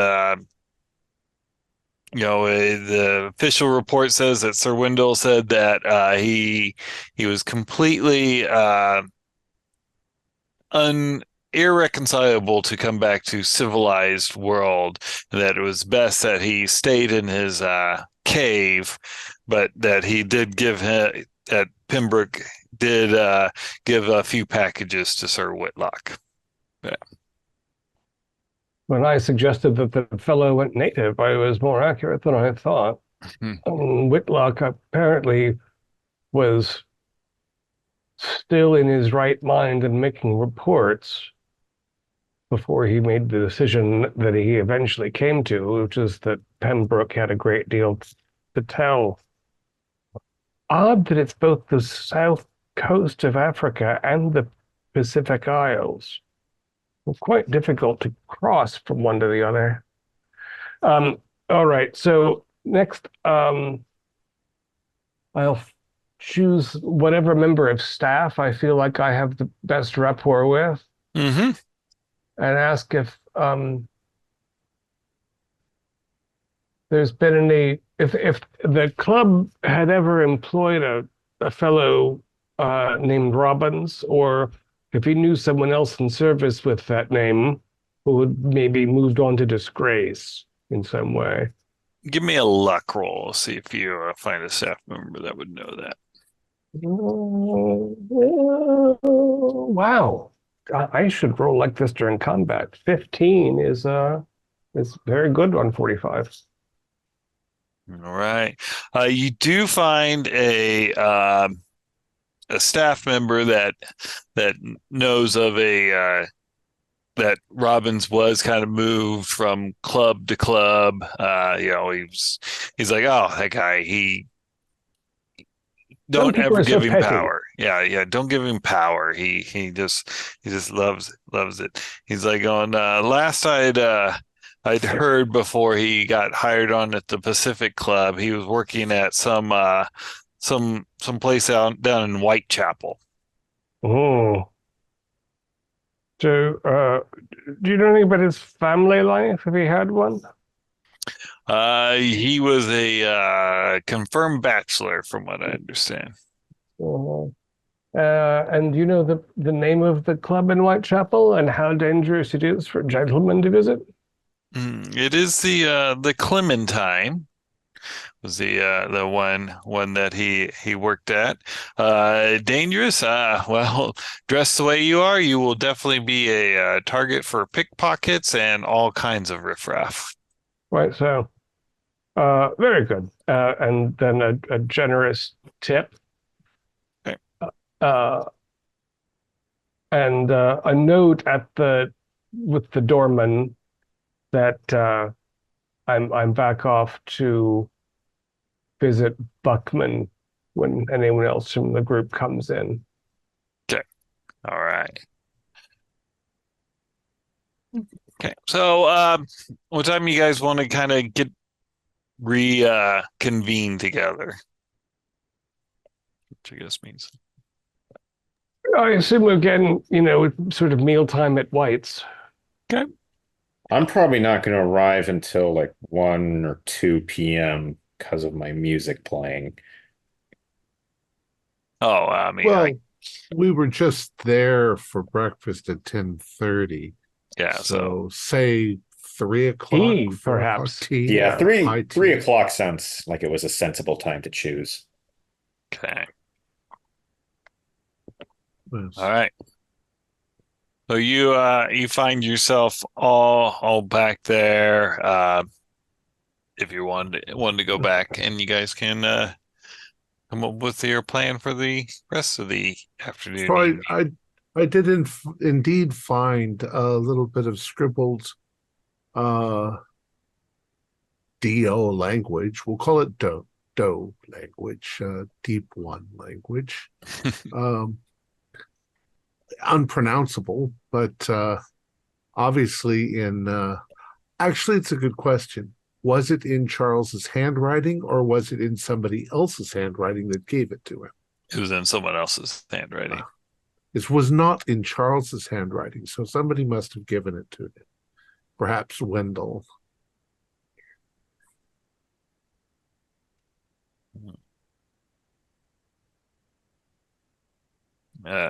Underhill, your opinion of Robbins seems to have aligned with any number of persons. The fellow was quite disreputable, but we might be able to get an address without tipping off the Pacific Club, because the last place he worked in Whitechapel was called the Clementine Club. Not that he wouldn't have moved perhaps since then, but I'd still like to track the fellow down and make sure that he's intact. Whitechapel's a rather nasty part of East End. Yeah, I wouldn't go without a couple of us or intentionally dressing down. Yes, I think I'd like to accompany you on this particular charade. And Armstrong's appearance is visibly like a little disheveled. Maybe his mannerisms are also like a little bit more manic than usual. And at the table, I have the sheaf of music sitting beside my plate. This music, I finally nailed it. I finally played it. And it was fascinating because from what I understood of this, it was just going to sound horrible. It just nasty chords, but I actually did it myself and my butler. It triggered some kind of, I don't know how to describe it other than a primal feeling, an emotional response. It was like in that moment, I understood the pointlessness, the melancholy. I mean, To the spirit of it, Sir Armstrong. That makes me glad to hear. It just seems like on opening old night, Chillingworth might present something quite remarkable to the world. I mean, this music is a genius's work. On opening night, everyone in attendance, I guarantee you, will be in a state of bliss and temporarily. I mean, Jameson and I, we both cried. Jameson cried. Yes. That's He asked to sit down. Smile. It's quite odd. Well, this is somewhat troubling. Given that you have merely the piano score, and so not the complete work at all, and this is an orchestral organization, and I think perhaps there's a choral component as well, singing perhaps some of the things that a Florian has found. That seems like a combination of elements that could be Oh no. disturbing, to say. I didn't even think of the other parts of the score also doing this. I mean, if that's just the piano part, yeah. And I gotta say, I mean, it was blissful, just that alone. Blissful, you say? You don't look elated. Well, it's a different kind of bliss. It's coming to terms with understanding and making peace with it. And there is no cocaine applied ocularly, because your eyes are quite wild. No. I didn't even have any of that sherry earlier. I'm completely sober since last night. You didn't levitate above the ground or anything. No.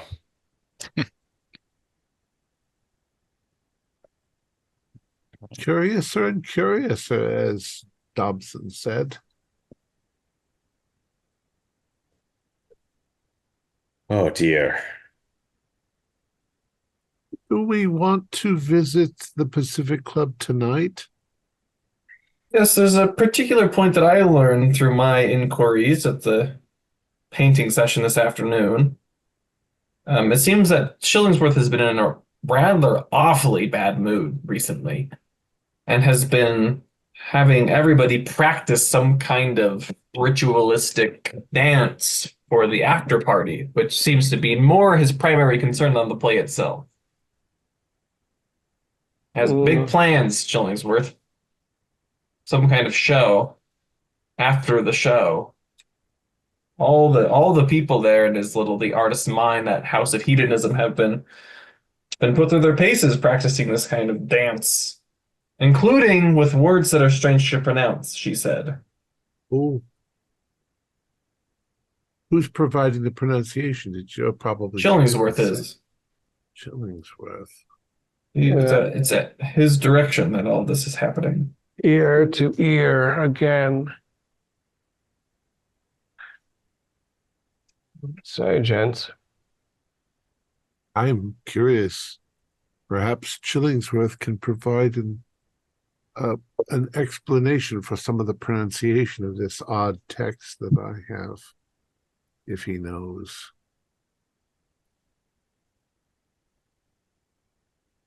Possible avenue of information.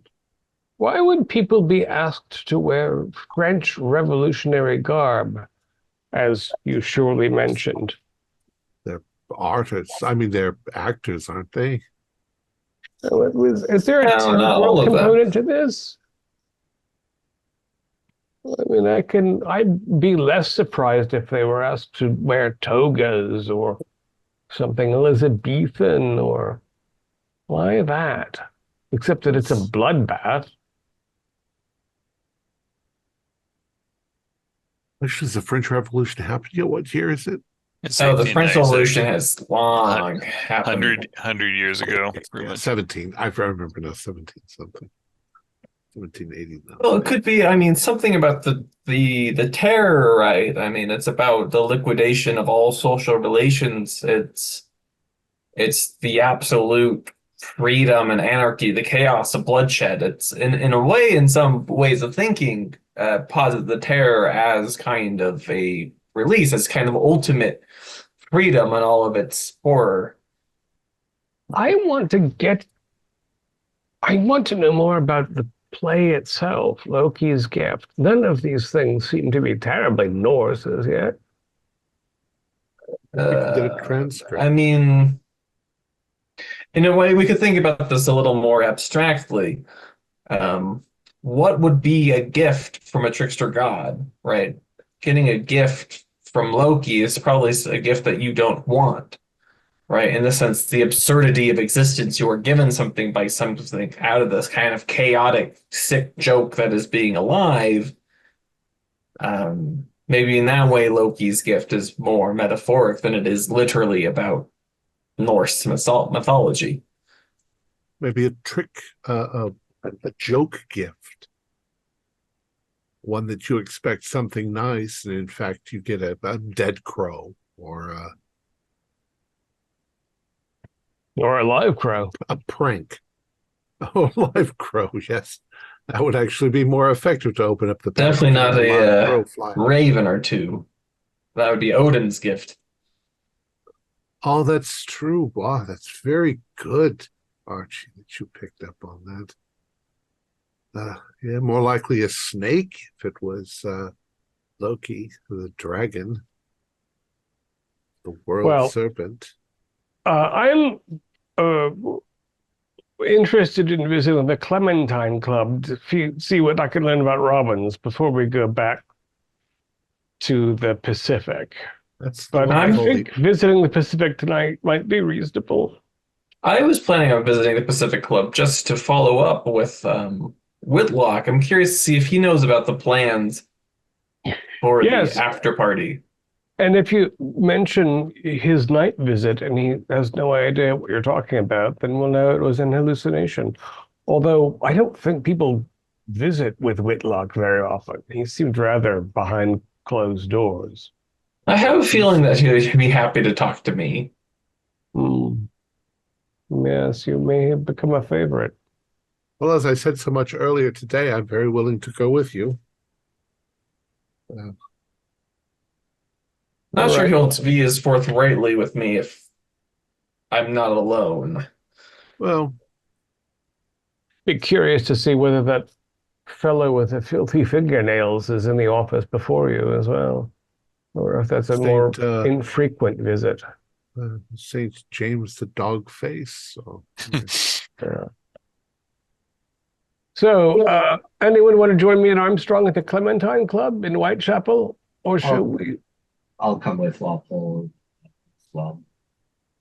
Little oranges. Like to see where this Robbins fellow lives. Gonna need to go home to change, though.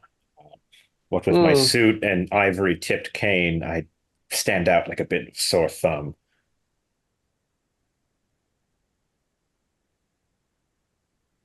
Okay.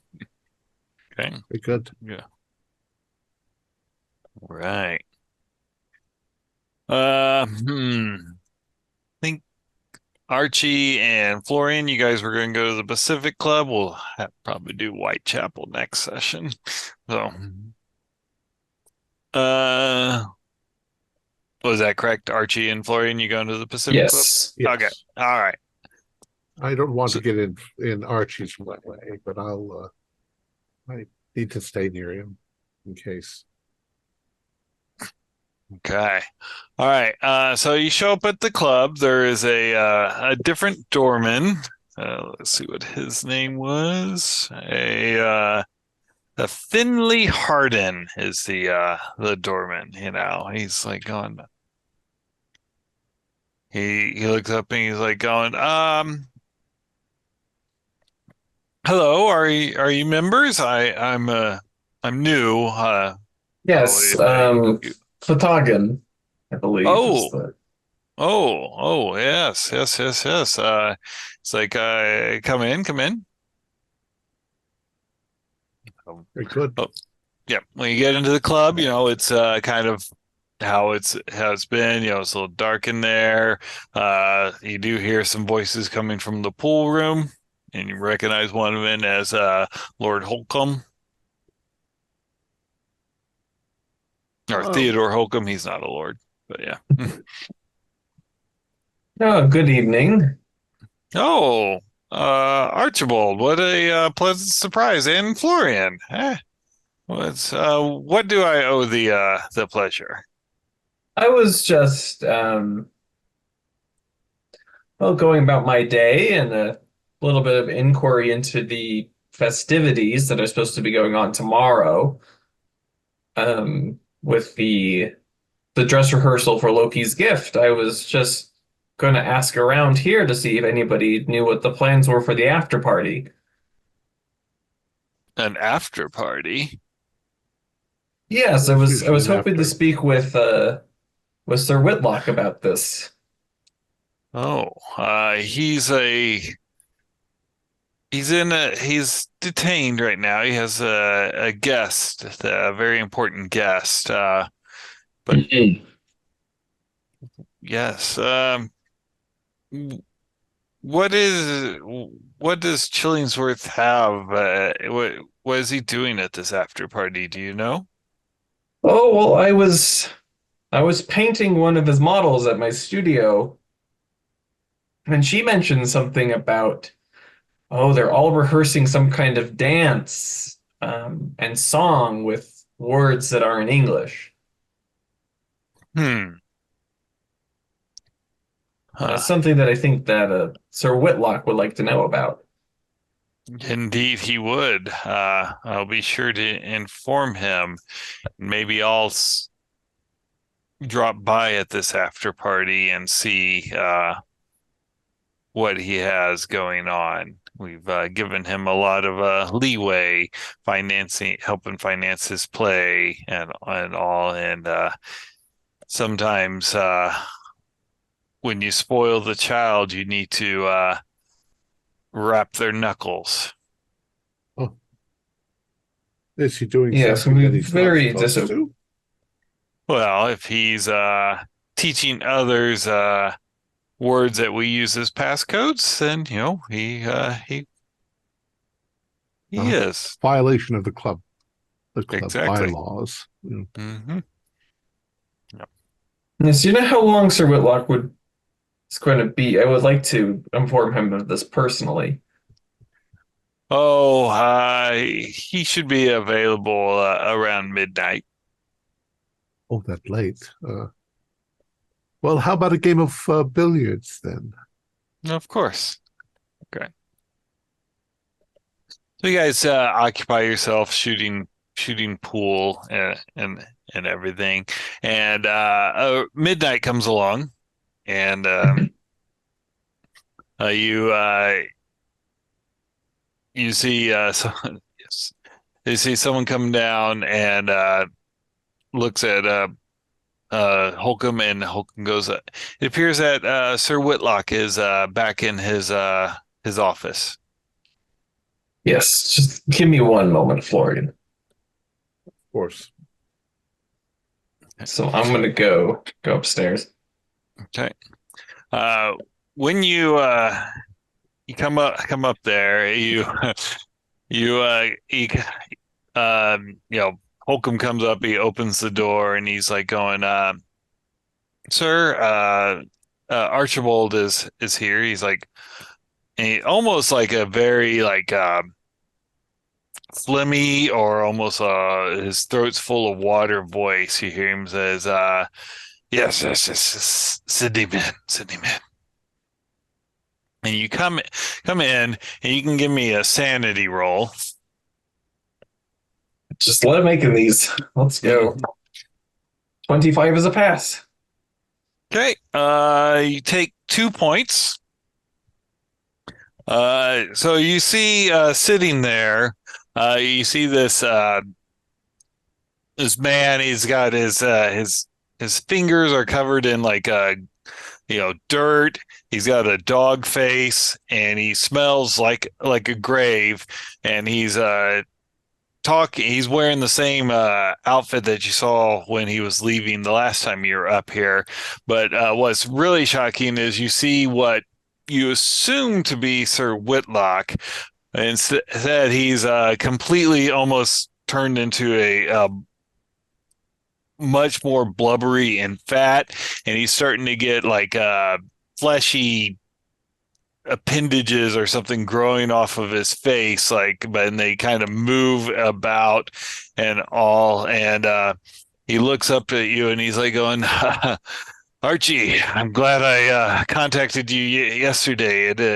It seems that I will have to be headed to the sea within a few days, not the weeks that I thought I had. Oh, well, your timetable has certainly moved up, and yes, I appreciate your visit. You must be a very busy man, especially having to wrap all your affairs up so soon. I was curious to hear if you were aware of Chillingsworth's plans for the after party. Mm-hmm. I was not. As you could imagine, people don't invite me to many parties, and but this seems like a stretch of the rope that we've given him. I will hand it off to Holcomb to deal with. He's like going, would you do me a favor and attend and let us know what insanity he has occurring there? Yes, I would.